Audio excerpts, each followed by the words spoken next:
بسم اللہ الرحمن الرحیم۔ ایک دفعہ کا ذکر ہے کہ ترک بادشاہ تکش کو اپنے ایک غلام پر بے حد اعتماد تھا اور وہ اس سے اپنی ہر بات کیا کرتا تھا۔ ایک دن اس نے اپنے اس غلام کو ایک ایسی بات کہی جس کے بعد تاکید کی کہ وہ یہ بات کسی کو نہ بتائے گا۔ اس غلام نے وعدہ کر لیا مگر وہ یہ وعدہ پورا نہ کر سکا، اور 1 سال گزرنے کے بعد بادشاہ کا وہ راز اپنے ایک دوست کو بتا دیا، اور ساتھ ہی اس سے یہ وعدہ لیا کہ وہ اس بات کو کسی کے سامنے بیان نہیں کرے گا۔ یوں وہ بات جسے بادشاہ چھپانا چاہتا تھا سارے شہر میں مشہور ہو گئی۔ بادشاہ تکش کو جب علم ہوا تو اسے اپنے اس خاص غلام پر بہت غصہ آیا اور اس نے حکم دیا کہ اسے قتل کر دیا جائے،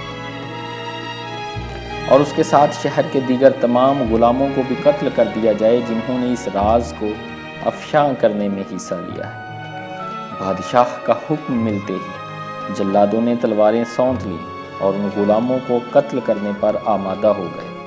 جب موت سر پر منڈلانا شروع ہوئی تو ایک دانا غلام نے بادشاہ کی خدمت میں حاضر ہو کر عرض کیا کہ حضور، ہم سب گناہ گار ہیں کہ ہم آپ کے راز کی حفاظت نہیں کر سکے، لیکن آپ یہ بھی تو دیکھیں کہ گناہ تو آپ سے ہوا ہے کہ جس راز کی حفاظت آپ خود نہیں کر سکے اس کی حفاظت ہم جاہل کیسے کر سکتے ہیں۔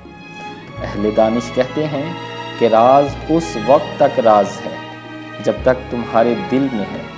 جب تم اپنے راز کو دوسروں پر عیاں کر دو گے تو پھر وہ راز قید سے آزاد ہو جائے گا، اور جس کی حفاظت تم خود نہ کر سکے دوسروں سے اس کی توقع ہرگز نہ رکھو۔ مضبوط گھوڑے کی رسی ایک کمزور بچہ کھول سکتا ہے، تو پھر جب وہ آزاد ہونے کے بعد سرپٹ بھاگے گا تو پھر بڑے سے بڑا پہلوان بھی اسے قابو نہیں کر سکے گا۔ دیو جب آزاد ہو جاتا ہے تو اسے دوبارہ قید نہیں کیا جا سکتا۔ حضرت شیخ سعدی رحمۃ اللہ تعالی اس حکایت میں بیان کرتے ہیں انسان کو اپنے راز کی حفاظت خود کرنی چاہیے۔ جب وہ راز خود دوسروں کو بتا دے اور پھر یہ توقع کرے کہ تیسرے کو اس کا پتہ نہ چلے تو یہ اس کی بے وقوفی ہے، اور جس کی حفاظت تم خود نہ کر سکے دوسروں سے اس کی توقع ہرگز نہ رکھو۔